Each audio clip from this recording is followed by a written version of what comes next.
Hello guys, ആൾ season തുടങ്ങാൻ പോകുന്നു. അടുത്ത മാസം മാർച്ച് ആകുമ്പോഴേക്കും ആൾ സീസൺ തുടങ്ങും.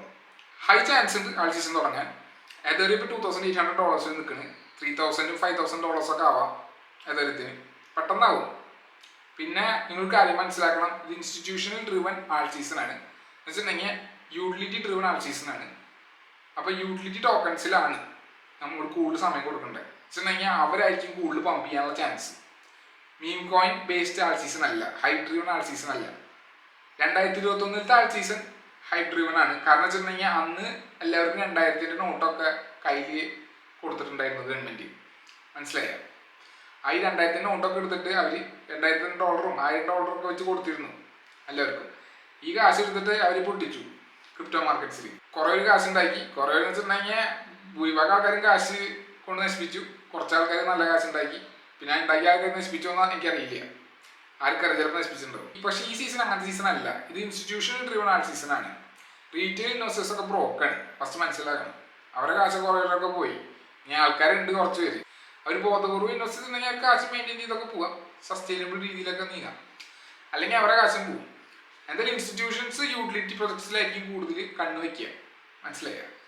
അപ്പോൾ അവർ നല്ല രീതിയിൽ ഈ പ്രൊജക്ട്സിലൊക്കെ ഇൻവെസ്റ്റ് ചെയ്യും. ഈ യൂട്ടിലിറ്റി ഡ്രിവൺ ക്രിപ്റ്റോ കറൻസി പ്രൊജക്ട്സിൽ എന്ന് വെച്ചിട്ടുണ്ടെങ്കിൽ ഒരു ചോദ്യം ചോദിക്കണം നിങ്ങളോട് തന്നെ. ക്രിപ്റ്റോ മാർക്കറ്റ്സ് മെച്യൂർ ആയോ, അല്ലെങ്കിൽ അതൊരു സാച്ചുറേഷൻ പോയിന്റ് എത്തിയൊന്നു നിങ്ങൾ നിങ്ങളോട് തന്നെ ചോദിക്കണം. അപ്പോൾ നിങ്ങൾ മനസ്സിലാക്കും, ഇല്ല, ക്രിപ്റ്റോ മാർക്കറ്റ്സ് സാച്ചുറേഷൻ പോയിന്റിൽ എത്തിയിട്ടില്ല. എന്ന് വെച്ചിട്ടുണ്ടെങ്കിൽ ഹൈ പൊട്ടൻഷ്യൽ എന്ന് വെച്ചിട്ടുണ്ടെങ്കിൽ നമുക്ക് ഇനി കുറേ കാശ് ഉണ്ടാക്കാൻ പറ്റുന്നതാണ് എൻ്റെ അർത്ഥം. 10 to 20x 100x ഒക്കെ ഉണ്ടാക്കാം ഈസിലി. എന്ന് പറഞ്ഞിട്ടുണ്ടെങ്കിൽ എന്ന് പറഞ്ഞ ഡെഫിനിഷൻ എന്ന് വെച്ചിട്ടുണ്ടെങ്കിൽ അത്ര പണിയൊന്നും വേണ്ട, ഈസിയാണ്. കാരണം വെച്ചിട്ടുണ്ടെങ്കിൽ നിങ്ങൾ ആലോചിച്ച് നോക്കും, മെച്യൂരിറ്റി ആയിട്ടുണ്ടെങ്കിൽ വളരെ ബുദ്ധിമുട്ടാണ്. നിങ്ങൾ പണിയെടുക്കേണ്ടി വരും. ഇത് മെച്യൂർ സ്റ്റേജിൽ എത്തിയിട്ടില്ല. തൊട്ട് മുമ്പത്തെ സ്റ്റേജാണ്, എക്സ്പോഷൻ സ്റ്റേജിലാണ്. മെച്യൂർ സ്റ്റേജിനെക്കാട്ടും മുമ്പുള്ള എക്സ്പോഷൻ സ്റ്റേജാണ്. എന്ന് വെച്ചിട്ടുണ്ടെങ്കിൽ വിസിബിലിറ്റി സ്റ്റേജാണ്. മനസ്സിലായോ? മെയിൻ സ്ട്രീം ആവണേക്കാട്ടും ഒരു തൊട്ട് മുമ്പത്തെ സ്റ്റേജിൽ, അതാണ് ഇപ്പോൾ നമ്മൾ നിൽക്കുന്ന സ്റ്റേജ്. ഇപ്പോൾ എക്സ്പ്ലോർ ചെയ്യാനാണ് പോകുന്നത് യൂട്ടിലിറ്റി പ്രോജക്ട്സ് ഒക്കെ. അപ്പോൾ നിങ്ങൾ യൂട്ടിലിറ്റി പ്രോജക്ട്സിൽ ഇൻവെസ്റ്റ് ചെയ്യണമെങ്കിൽ നിങ്ങൾ സേഫാണ്. എന്ന് വെച്ചിട്ടുണ്ടെങ്കിൽ നിങ്ങൾ ആലോചിച്ച് നോക്ക്, ചാർട്ട് എടുത്ത് തന്നെ നോക്കി നോക്ക്.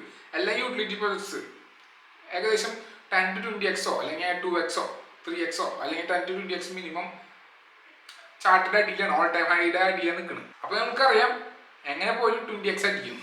പിന്നെ നമ്മൾ 40x 50x ആണ് പ്രതീക്ഷിക്കുന്നത്. കാരണം ആൾ സീസണാണ്. 2021 ഓൾ ടൈം ഹൈയിൽ നമ്മൾ പ്രതീക്ഷിക്കുന്നത്. അതിന് മേലെയാണ് നമ്മൾ പ്രതീക്ഷിക്കുന്നത്. അതിൻ്റെ 2 3 പ്രതീക്ഷിക്കുന്നത്. അപ്പോൾ നമ്മൾ 100x ഒക്കെ പ്രതീക്ഷിക്കുന്നുണ്ട്, എക്സ്പെക്ടേഷൻ ഉണ്ട്. കിട്ടിയാൽ നമ്മൾ വീണ്ടും സേഫായി. മീൻസ് നമുക്ക് ഇനി പേടിക്കേണ്ട ആവശ്യമില്ല. മനസ്സിലായ? അതാണ് ഞാൻ പറഞ്ഞു വരുന്നത്. അപ്പോൾ ഇത് ആൾ സീസൺ ആണ്. എങ്ങനത്തെ ആൾ സീസൺ? യൂട്ടിലിറ്റി ഡ്രിവൺ ആൾ സീസൺ ആണ്. അപ്പോൾ നമ്മൾ യൂട്ടിലിറ്റി ഡ്രിവൺ പ്രൊജക്ട്സാണ് നമ്മൾ കണ്ടുവയ്ക്കേണ്ടത്. മനസ്സിലായോ? ഈ സ്പെക്കുലേറ്റീവ് ട്രേഡേഴ്സിന് സ്പെക്കുലേറ്റീവ് ഇൻവെസ്റ്റേഴ്സിന്റെ കാലൊക്കെ കഴിഞ്ഞു. അവരുടെ കാശൊക്കെ പോയിന്ന് വെച്ചിട്ടുണ്ടെങ്കിൽ ഭൂരിഭാഗം ആൾക്കാരുടെ കാശ് പോയിണ്ടാവും. കുറച്ച് ആൾക്കാരുടെ കയ്യിൽ കാശുണ്ടാവും. മീൻസ് അവരുടെ കാശൊക്കെ അവരുടെ കയ്യിൽ എത്തിയിട്ടുണ്ടാവും. പക്ഷെ ഇവരും ഈ കളി കളിച്ചിട്ടുണ്ടെങ്കിൽ അവരുടെ കാശും പോകും. ഈ കളിയിൽ ഒരു എവല്യൂഷനാണ് വെച്ചിട്ടുണ്ടെങ്കിൽ, മെച്യൂറേഷനിലേക്കുള്ള എവല്യൂഷൻ മാർക്കറ്റിന്റെ. ഫസ്റ്റ് കാലഘട്ടത്തിൽ ഭയങ്കര ഇതായിരിക്കും, നോയ്സ് ആയിരിക്കും. വെച്ചിട്ടുണ്ടെങ്കിൽ ആൾക്കാരെ കാശ് പോവുക, കുറച്ച് ആൾക്കാരെ കയ്യിൽ കാശ് എത്തുക, പിന്നെ ബോധമില്ലാത്ത വീണ്ടും കാശ് കളയും, എന്നിട്ട് വേറെ ആളുടെ കയ്യിൽ കാശ് എത്തും. പിന്നെ അതൊരു പോയിന്റ് എത്തിക്കഴിഞ്ഞാൽ ഒരു ഇൻഫ്ലക്ഷൻ പോയിന്റ് എത്തും, ഒരു ബോധമുള്ള ആളെത്തും. ബേസിക്കലി ഈ ബോധമുള്ള ആള് പിന്നെന്താ ചെയ്യുന്നത് വെച്ചിട്ടുണ്ടെങ്കിൽ കുറച്ചൊരു സസ്റ്റൈനബിൾ അപ്രോച്ച്, ലോങ് ടേം അപ്രോച്ചിലേക്ക് മാറും. അപ്പോൾ ഈ ലോങ് ടേം അപ്രോച്ചിലേക്ക് മാറി കഴിഞ്ഞിട്ടുണ്ടെങ്കിൽ അധികം പമ്പ് ആൻഡ് ഡംപ്സ് നമ്മൾ കാണില്ല. മനസ്സിലായോ? മീൻസ് ഈ കാശ് കളയുന്ന ആള് കാശ് എന്തായാലും കളയും. ആള് സ്പെക്കുലേഷന്റെ മുകളിൽ ഓടുന്ന ആളാണ്, യൂട്ടിലിറ്റിയുടെ മുകളിലല്ല, അതിന്റെ ഇൻട്രൻസിക് വാല്യൂയുടെ മുകളിലല്ല. പിന്നീട് ആ വ്യക്തി ഇൻട്രൻസിക് വാല്യൂലേക്ക് എത്തുമ്പോൾ അവൻ കാശ് കുറേ ഉണ്ടാക്കും. മീൻസ് ബോധമുള്ള ആളിൽ നിന്ന് മാറിയിട്ട് ബോധമുള്ളവനായി മാറുമ്പോൾ, അല്ലെങ്കിൽ അങ്ങനത്തെ ഒരാളാണെങ്കിൽ, മീൻസ് ബോധമുള്ള ഒരാളാണെങ്കിൽ ആളുടെ കയ്യിലെത്തുമ്പോൾ ഈ കാശ് ആള് ലോങ് ടേം സ്ട്രാറ്റജിക്ക് മാറും. മനസ്സിലായ? അപ്പോൾ ഈ ലോങ് ടേം സ്ട്രാറ്റജിക്ക് അല്ലെങ്കിൽ സസ്റ്റൈനബിൾ സ്ട്രാറ്റജിക്ക് മാറി കഴിഞ്ഞാൽ മെച്യൂരിറ്റി എത്തി. മനസ്സിലായി? പിന്നെ അവിടെ പൊട്ടൻഷ്യൽ കുറവായിരിക്കും, കാശ് കുറേ ഉണ്ടാക്കാൻ. പക്ഷെ നമ്മളിപ്പോൾ നിൽക്കുന്നത് മെച്യൂരിറ്റി സ്റ്റേജിലല്ല. മനസ്സിലാക്കാൻ? അപ്പോൾ നമ്മളെന്താ ചെയ്യുന്നത് വെച്ചിട്ടുണ്ടെങ്കിൽ, നമ്മളെന്താ ചെയ്യുന്നത് വെച്ചിട്ടുണ്ടെങ്കിൽ നമ്മൾ യൂട്ടിലിറ്റി പ്രൊജക്ട് കണ്ട് ചെയ്ത് അതിൽ ഇൻവെസ്റ്റ് ചെയ്ത് മിണ്ടാണ്ടിരിക്കുക. അപ്പോൾ ബോധമുള്ള ആൾക്കാർ മാർക്കറ്റ് മെച്യൂർ ചെയ്യുന്ന സമയത്ത്, മീൻസ് അല്ലെങ്കിൽ അതിൻ്റെ ഏർലി സ്റ്റേജസിൽ ബോധമുള്ള ആൾക്കാർ, റീറ്റെയിൽ ഇൻവെസ്റ്റേഴ്സ് ഡംപ് ചെയ്യുക അവരുടെ കാശ്. മീൻസ് അതിലേക്ക് ഒരു കാശിലും ഇൻസ്റ്റിറ്റ്യൂഷൻ ഇൻവെസ്റ്റേഴ്സ് ഒക്കെ വന്നിട്ട്, അല്ലെങ്കിൽ വലിയ ഇൻസ്റ്റിറ്റ്യൂഷൻസ് ഒക്കെ വന്ന് നമ്മുടെ പോയിട്ട് വാങ്ങി കൂട്ടും. അപ്പോൾ നമ്മൾ അതിൻ്റെ ഒപ്പം വീർക്കും നമ്മുടെ നെറ്റ്വർത്ത്. നമ്മൾ കാശാരായി, ഇത്രയുള്ളൂ, സിമ്പിൾ. പിന്നെ പിന്നെ നിങ്ങൾ ഇപ്പോഴത്തെ ന്യൂസ് കേട്ടിട്ടുണ്ടേ, കുറച്ചൊരു 2 ആഴ്ച മുമ്പുള്ള ന്യൂസ് ആയിരുന്നു വെച്ചിട്ടുണ്ടെങ്കിൽ ട്രംപ് താരിഫ് ഇമ്പോസ് ചെയ്തിരുന്നു കാനഡയുടെ മുകളിലും ചൈനയുടെ മുകളിലൊക്കെ. അപ്പോൾ താരിഫ് ഇമ്പോസ് ചെയ്തപ്പോൾ എന്താ പറ്റിയ, ക്രിപ്റ്റോ മാർക്കറ്റ്സ് ഇടിഞ്ഞു. പിന്നെ എല്ലാ മാർക്കറ്റ്സും ഇടിഞ്ഞു, ക്രിപ്റ്റോ മാർക്കറ്റ്സ് നന്നായിട്ട് ഇടിഞ്ഞു. അതിന് തൊട്ട് ശേഷം എന്ന് വെച്ചിട്ടുണ്ടെങ്കിൽ അതിന് ശേഷം ട്രംപ് എന്താ ചെയ്യുന്നത് വെച്ചിട്ടുണ്ടെങ്കിൽ ഇത് ഇടിഞ്ഞതിന് ശേഷം ട്രംപ് എതേറിയൊക്കെ വാങ്ങി വെച്ചു ചീപ്പ് വാല്യൂവിന്. ആൾ സേഫായി, മനസ്സിലായ. അത് നല്ല ന്യൂസാണ്. നമ്മുടെ പ്രസിഡന്റ് നമ്മൾ മറക്കരുത്, ആളൊരു പ്രോ ക്രിപ്റ്റോ പ്രസിഡന്റാണ്, പ്രോ ക്രിപ്റ്റോ പ്രസിഡന്റ്. അപ്പൊ അയാൾ എന്തായാലും മാർക്കറ്റിൽ നിന്ന് കണ്ടമാനം യൂട്ടിലിറ്റി പ്രതീക്ഷിക്കുന്നുണ്ട്, മനസ്സിലായി. അതിന് വേണ്ടിയിട്ടാണ് നോക്കി നിൽക്കുന്നത്. മീൻസ് എന്തെങ്കിലും എനിക്ക് വല്ല ഗുണമുണ്ടോ ഈ മാർക്കറ്റിൽ നിന്നാണ് ആൾ ചിന്തിക്കുക. ആൾക്ക് ഗുണമുണ്ട്, ആൾ കമ്പനികളൊക്കെ ഉണ്ടല്ലോ, ആളുടെ മക്കളൊക്കെ റൺ ചെയ്യണ കമ്പനിയൊക്കെ ഉണ്ട് ആൾക്ക്. ഈ കമ്പനികളൊക്കെ വെച്ചിട്ട് ആൾ ക്രിപ്റ്റോ കറൻസി വാങ്ങലും ഓർഡർ പ്ലേസ് ചെയ്യലും മീൻസ് ആൾക്കാരെ കൊണ്ട് വാങ്ങിപ്പിക്കലൊക്കെ ഉണ്ട്. അങ്ങനത്തെ ജോലികളൊക്കെ ഉണ്ട് പ്രസിഡന്റ് ട്രംപിന്. അപ്പൊ ഈ ക്രിപ്റ്റോ കറൻസി വാങ്ങി വിൽക്കണ പരിപാടികളും പിന്നെ അവരുടെ സ്വന്തം ടോക്കണൊക്കെ ഇറക്കുന്നുണ്ട്. ഇത് ഞാൻ പറയണില്ല, നടക്കണ്ടല്ലോ. അപ്പൊ ആളിപ്പോ എതേറിയത്തിന്റെ വാല്യൂ കൂടാൻ വേണ്ടി കാത്തു നിൽക്കുകയാണ്.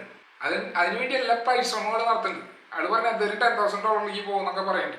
പമ്പ് ചെയ്യാൻ പറയുന്നത് എതേറിയം മീൻസ് ആൾക്ക് കാശ് കിട്ടും, ആൾക്ക് മെച്ചുണ്ട് ഈ കളിയിൽ, നമുക്കും മെച്ചുണ്ട് കളിയിൽ, മനസ്സിലായ. നമ്മൾക്കും ഗുണമുണ്ട്, ആൾക്കും ഗുണമുണ്ട്. എതേറിയം പമ്പ് ഇത് ആൾ സീസൺ തുടങ്ങും. 2500 $5,000 എത്തിണെങ്കിൽ എല്ലാ യൂട്ടിലിറ്റി പ്രോജക്റ്റുകളും കത്താൻ തുടങ്ങും, നമ്മളെല്ലാവരും കാശായും. സിമ്പിൾ, ഇത്രയുള്ളൂ, മനസ്സിലായ. പിന്നെ ഈ മാർക്കറ്റ് ഡംപ് ചെയ്യുന്ന കാര്യത്തിൽ നമ്മൾ ആലോചിക്കേണ്ട പാനിക് സെല്ലേഴ്സാണ്. പേടിയവര്, അവർ പോവും, അവർ ഭ്രാന്തന്മാരാണ്. അവർ പേടിച്ച് കഴിഞ്ഞാൽ അവർ കാശ് എറിഞ്ഞാൽ അവർ പോവും. അപ്പോൾ മാർക്കറ്റ് ഡൗണോ നമ്മളെന്താ ചെയ്യുക വെച്ചിട്ടുണ്ടെങ്കിൽ മാർക്കറ്റ് ഡൗൺ ആകുമ്പോൾ എല്ലാം വാങ്ങി വയ്ക്കും, മനസ്സിലായ. നമ്മുടെ ഇഷ്ടമുള്ള പ്രോജക്റ്റുകളൊക്കെ വാങ്ങി വയ്ക്കും. അവർ കാശ് ഏറ്റവും വിലയ്ക്ക് വിൽക്കും എന്ന് വെച്ചിട്ടുണ്ടെങ്കിൽ അത് സ്ഥിരമാണ്, അവരെ മാറ്റാനൊന്നും പറ്റില്ല. അവർ മുകളിലെത്തുമ്പോൾ വിറ്റിട്ട് അവർ ബ്രോക്കായിട്ട് അവർ പോവും. നമുക്കൊന്നും ചെയ്യാൻ പറ്റില്ല അവരുടെ സ്വഭാവത്തിന്, എനിക്കൊന്നും ചെയ്യാൻ പറ്റില്ല. അവരോട് പറഞ്ഞിട്ടും കാര്യമൊന്നുമില്ല, അവരങ്ങനെ തന്നെ ജീവിതം പേടിച്ചു കൊടുക്കും. നമ്മൾ മാർക്കറ്റ് ആവുമ്പോൾ നമ്മൾ വീണ്ടും വാങ്ങും, അത് നമ്മളെ ബുദ്ധി, മനസ്സിലായോ. അപ്പൊ ഇപ്പൊ മാർക്കറ്റ് കയറിക്കൊണ്ടിരിക്കുകയാണ്. പിന്നെ ഡീപ് സീക്ക് വന്നപ്പോൾ തന്നെ നമുക്കറിയാലോ, ഡീപ് സീക്ക് വന്നപ്പോൾ 6% വലിയൊരു തുക പോയി ക്രിപ്റ്റോ മാർക്കറ്റ്സിൽ നിന്ന്. പിന്നെ നാസ്ഡാക്ക് സ്റ്റോക്ക് മാർക്കറ്റ് $1 ട്രില്യൺ കൂടെ പോയ ഡീപ് സീക്ക് വന്നപ്പോൾ. എന്തൊരു ന്യൂസ് കേട്ടു, ആൾക്കാർ പേടിച്ചു, ആൾക്കാർ കാശ് വലിച്ചു. ഇതാണ് അവിടെ സംഭവിക്കുന്നത്, മനസ്സിലായോ. അപ്പൊ ഞാൻ പറഞ്ഞതെന്ന് വെച്ചിട്ടുണ്ടെങ്കിൽ ഇതൊക്കെ ഒരു സ്ഥിരമായിട്ടുള്ള കാര്യങ്ങളാണ്, കാലങ്ങളായിട്ട്. ഇത് ഹ്യൂമൻ നേച്ചറാണ്, നമ്മളതിനെ കുറിച്ച് ആലോചിക്കേണ്ട. നമ്മൾ ഇതിനെ കുറിച്ച് ആലോചിക്കേണ്ടതെന്ന് വെച്ചിട്ടുണ്ടെങ്കിൽ നമ്മൾ പേഷ്യൻ്റ് ആയിട്ട് ഇരിക്കുക. പേഷ്യൻസ്, നമ്മൾ നമ്മുടെ കാശ് ഇൻവെസ്റ്റ് ചെയ്ത് വെക്കുക, മിണ്ടാണ്ടിരിക്കുക.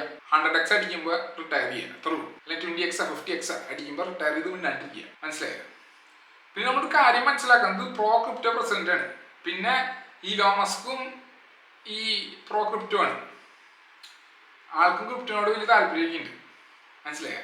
ഇവർ രണ്ടുപേരും കൂടി റൂൾസും റെഗുലേഷൻസും ഒക്കെ കൊണ്ടുവരുന്നുണ്ട് ഇതിന് Web3ക്ക് വേണ്ടി, ഇൻക്ലൂസീവ് ആക്കാൻ Web3. അപ്പോൾ ഇവർ വലിയ പ്രോമിനന്റ് ഫിഗേഴ്സ് ആണ് Web2 നിന്നും Web3ക്കുള്ള ട്രാൻസാക്ഷനിലേക്ക്. അപ്പൊ നമ്മൾ ഇതിനെ കുറിച്ച് ആലോചിക്കേ വേണ്ട. മീൻസ് യുണൈറ്റഡ് സ്റ്റേറ്റ്സ് തകർക്കാൻ വേണ്ടി എല്ലാ പരിപാടിയും ഇവർ രണ്ടുപേരും ചെയ്യുന്നുണ്ട്. അപ്പൊ ഈ സിസ്റ്റം തകരുമ്പോൾ Web3ക്ക് നമ്മൾ ട്രാൻസാക്ഷൻ ചെയ്യുന്നു.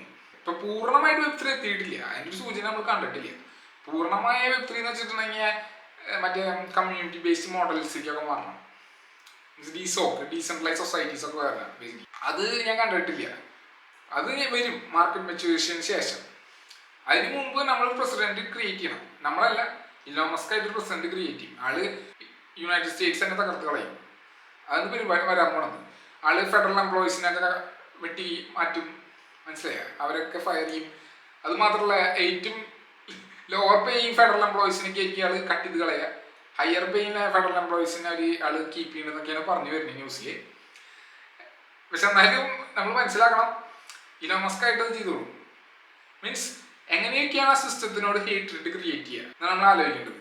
മീൻസ് സിസ്റ്റത്തിനോട് ഹേറ്റ്രിഡ് ക്രിയേറ്റ് ചെയ്യാന്ന് വെച്ചിട്ടുണ്ടെങ്കിൽ സെൻട്രലൈസ്ഡ് ഫിഗേഴ്സിനെതിരെ ഹേറ്റ്രിഡ് എങ്ങനെ ക്രിയേറ്റ് ചെയ്യും, ഗവൺമെന്റിനെതിരെ അല്ലെങ്കിൽ സെൻട്രലൈസ്ഡ് എൻറ്റിറ്റിനെതിരെ. ഇവരൊക്കെ കാരണം കൊണ്ടാണല്ലോ നമ്മുടെ ജീവിതം മോശമായത്. അതൊക്കെ ഇലോൺ മസ്ക് ചെയ്തിട്ടുണ്ട്. ബേസിക്കലി ഇലോൺ മസ്കിന്റെ ആക്ട് തന്നെ അത് ചെയ്യുന്നുണ്ട്. മീൻസ് അയാളോടുള്ള വെറുപ്പ് ക്രിയേറ്റ് ചെയ്യുന്നുണ്ട്. എഡ്യൂക്കേഷണൽ ഫണ്ടിങ് ഒക്കെ കട്ട് ചെയ്യുക, ഓർഫൻസിനൊക്കെ ഫണ്ടിങ് വേണം നിലനിൽക്കാൻ വേണ്ടി. ആ ഫണ്ടിങ് ഒരാൾ കട്ട് ചെയ്ത് കളയുന്ന പറയുന്നത്, മനസ്സിലായോ. അത് ഇലോൺ മസ്ക് ആയിട്ട് ചെയ്തോളും. ആ ഫെഡറൽ ബഡ്ജറ്റിലുള്ള കട്ടിങ് ഒക്കെ ഇലോൺ മസ്ക് ചെയ്യുന്നുണ്ട് ഇപ്പോൾ. അതൊക്കെ എങ്ങനെ ചെയ്യുന്ന നമുക്ക് ആലോചിക്കേണ്ട ആവശ്യമില്ല. ഹേറ്റ്രേഡ് ക്രിയേറ്റ് ചെയ്യണ്ടോ എന്നുള്ള ചോദ്യമാണ് ബേസിക്കലി. ഹേറ്റ്രേഡ് ക്രിയേറ്റ് ചെയ്ത് കഴിഞ്ഞിട്ടുണ്ടെങ്കിൽ സിസ്റ്റത്തിനോട് വെറുപ്പ് വരും. സിസ്റ്റത്തിനോട് വെറുപ്പ് വന്നിട്ടുണ്ടെങ്കിൽ ആൾക്കാരുടെ മനസ്സിൽ എന്താ വരാ, ആൾക്കാർ ചിന്തിക്കും ഇത് എന്ത് സിസ്റ്റം, നമ്മൾക്ക് ഇങ്ങനത്തെ സിസ്റ്റം വേണ്ടെന്ന്. അപ്പോഴാണ് വെബ്3 ജനിക്കുക. മനസ്സിലായി? ഡീസെൻട്രലൈസേഷൻ ആർക്ക് ജനിക്കുക, കമ്മ്യൂണിറ്റി സെൻട്രിക് മോഡൽസ് വരെ. ബേസിക്കലി കമ്മ്യൂണിറ്റി സെൻട്രിക് മോഡൽസ് വന്നു കഴിഞ്ഞിട്ടുണ്ടെങ്കിൽ കൂടുതൽ പ്രധാനം ലൊക്കാലിറ്റിക്ക് ആയിരിക്കും, സെൻട്രലൈസ്ഡ് ഫിഗേഴ്സിനായിരിക്കില്ല. ലൊക്കാലിറ്റി എന്ന് പറഞ്ഞാൽ ലോക്കലൈസ്ഡ് ആയിരിക്കും. മനസ്സിലായോ?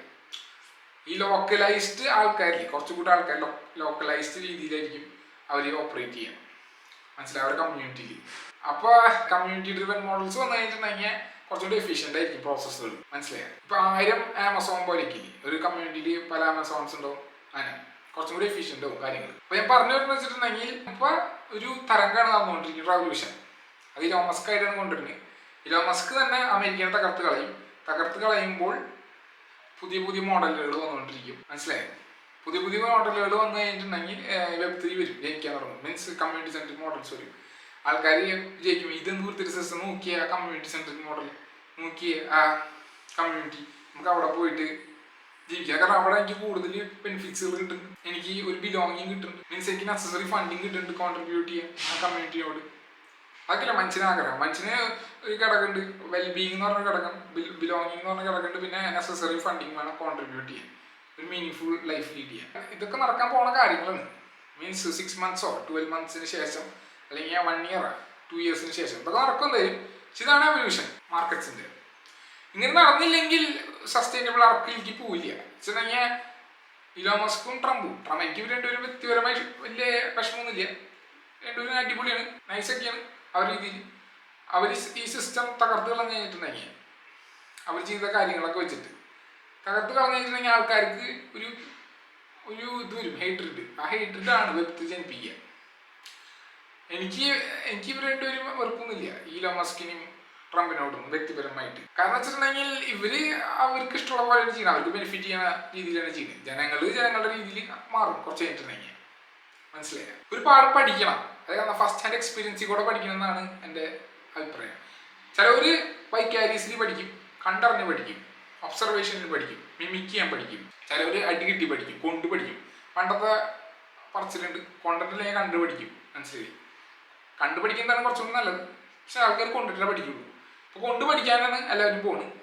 കൊണ്ട് പഠിച്ചതിന് ശേഷം അവർ നല്ല കുറച്ചും കൂടി കമ്മ്യൂണിറ്റി സെൻട്രിക് മോഡലിലേക്ക് മാറും.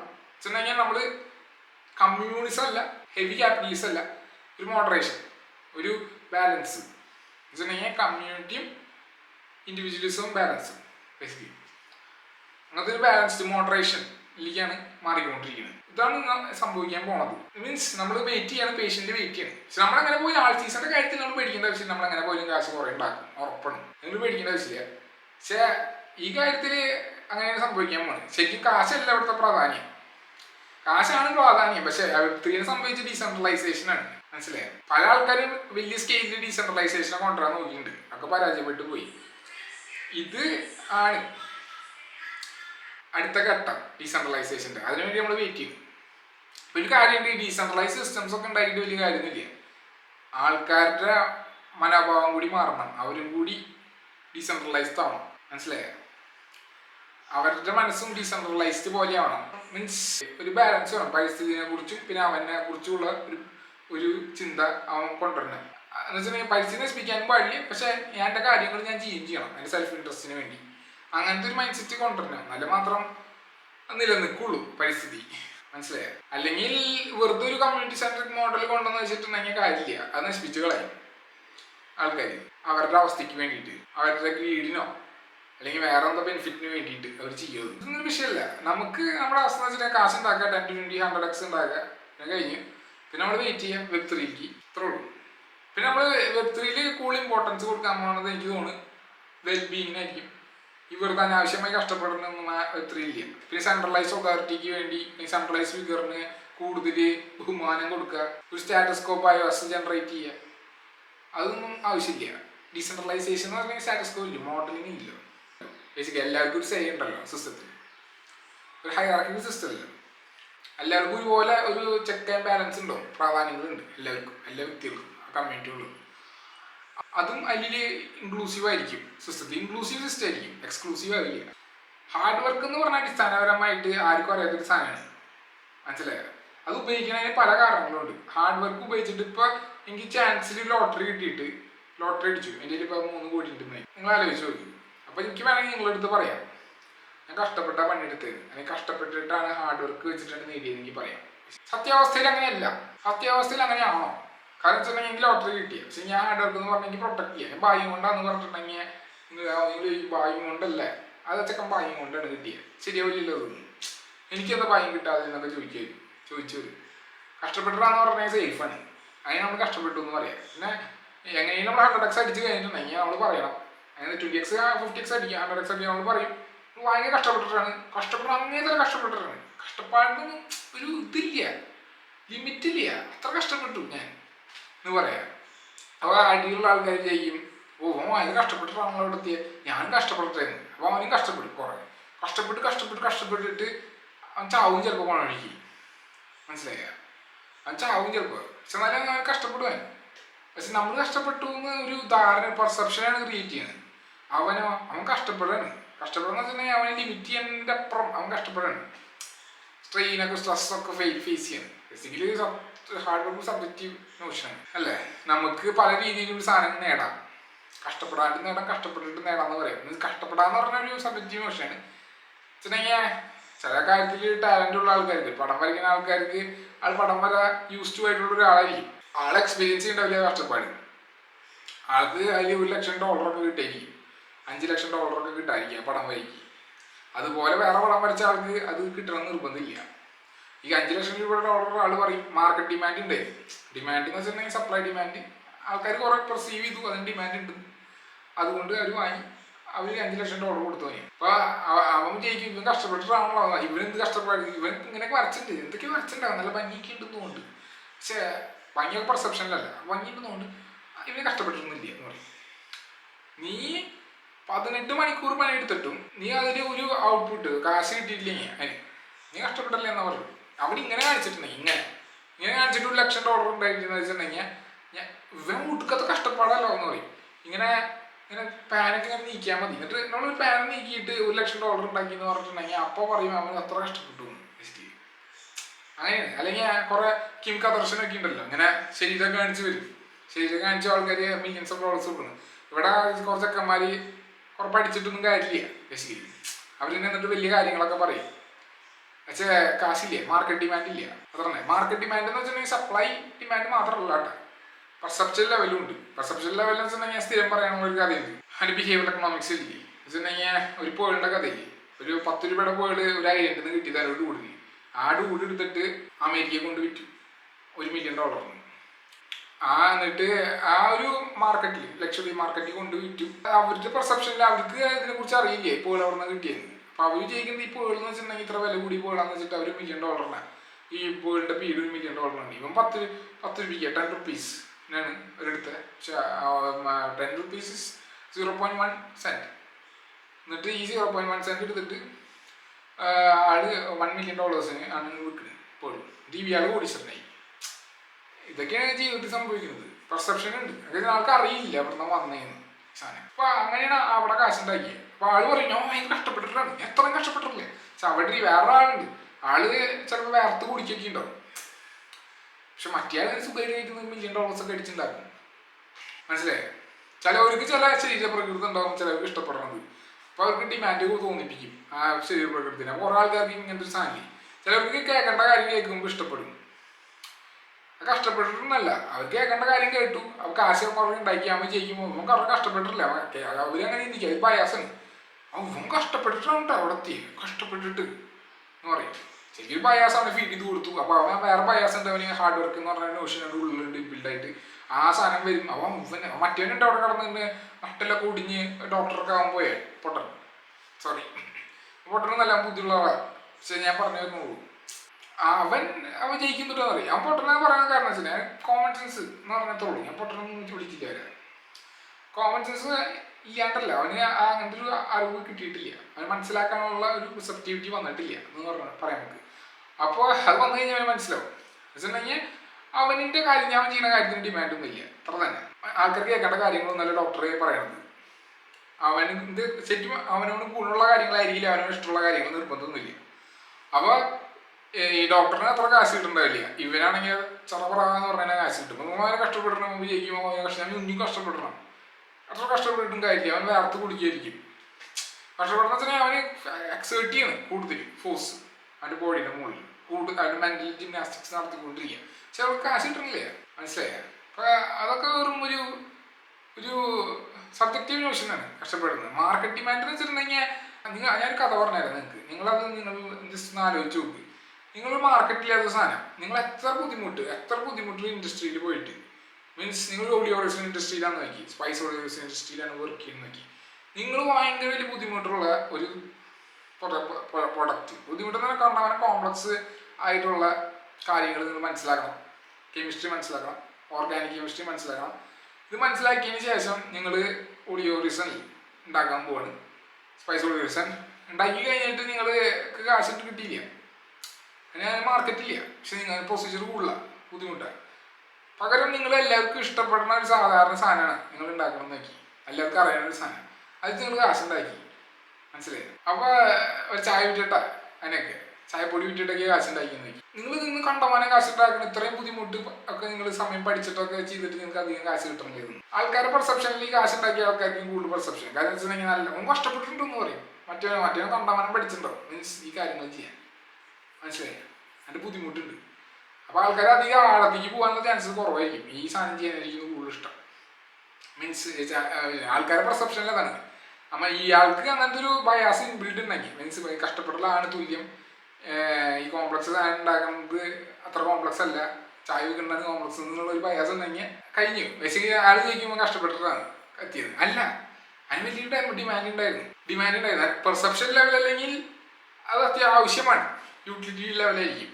മീൻസ് ഇപ്പോൾ വീട്ടമ്മമാർക്ക് ചായ വെച്ച് ഉണ്ടാക്കേണ്ടതായിരിക്കും കൂടുതൽ ഇഷ്ടം, മീൻസ് ചായ ഉണ്ടാക്കേണ്ടതായിരിക്കും കൂടുതൽ ഇഷ്ടം. ഓഡിയോറിയൽ ഡ്രോപ്പിനെക്കാട്ടും ബേസിക്കലി സ്പൈസ് ഡ്രോപ്സിനെക്കാട്ടൊക്കെ ഇഷ്ടം ചായ ഉണ്ടാക്കുന്നതായിരിക്കും. അപ്പോൾ അവരവിടേക്ക് നീങ്ങാനാണ് ചാൻസ് കൂടുതൽ, ഡിമാൻഡ് കൂടുതലായിരിക്കും. അങ്ങനത്തെ ഒരു മാർക്കറ്റ് എമേർജ് ഉണ്ടാവില്ല. അതൊക്കെ കാരണമുണ്ട്. ഞാൻ B2C ഇതിലാണ് സ്ട്രിക്റ്റ് പറയുന്നത്. അപ്പോൾ ഇത് കഷ്ടപ്പാടില്ല, മനസ്സിലായി? സ്കാർസിറ്റി എന്ന് പറയും, ആർട്ടിഫിഷ്യൽ സ്കാർസിറ്റി എന്ന് പറയും, സപ്ലൈ ഡിമാൻഡ് എന്ന് പറയാം ബേസിക്കലി.